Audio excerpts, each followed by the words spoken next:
जय माता दी। माता द्वारा जो युद्ध हो रहा था शुंभ के साथ, उस बीच युद्ध में माता एकदम से रक्तपान करने लगती। दुर्गा सप्तशती के 10वें अध्याय की सुंदर सी कथा आखिर क्या कहती है समझने का प्रयास करते। जैसे ही शुंभ को पता चलता है कि चंडमुंड का मर्दन हो गया है, तो शुंभ शांत नहीं बैठते, अपने विशाल विशाल दैत्यों के साथ एक सेना भेजते हैं और जिस सेना का सेनापति बनाते हैं रक्तबीज को। जैसे ही वो सेना आती है तो देवताओं की विभिन्न शक्तियां वहां प्रकट होती हैं और अष्ट शक्तियां जिन्हें कहा जाता है, अष्ट देवियां जिन्हें कहा जाता है, वो प्रकट होकर उन दैत्यों का संहार करने लगती हैं।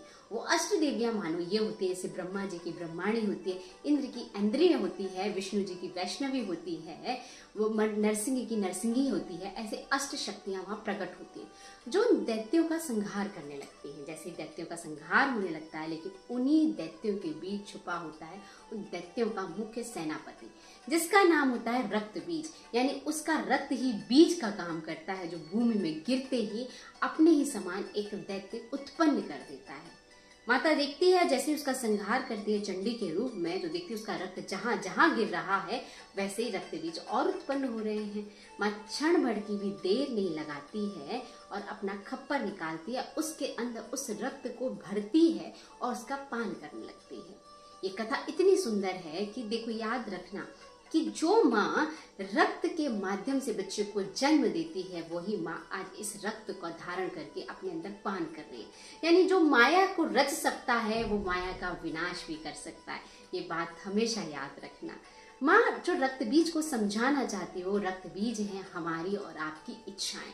हम जब इच्छाओं में घिरे होते हैं तो एक इच्छा पूरी होती है तो दूसरी खड़ी हो जाती है, दूसरी पूरी करती है, तीसरी, चौथी, पांचवी, कभी इच्छाएं समाप्त नहीं होती हैं, जिस कारण से हमें आत्मबोध नहीं हो पाता, हम अपनी ही ऊर्जा को नहीं देख पाते, हम अपनी यात्रा पूर्ण नहीं कर पाते।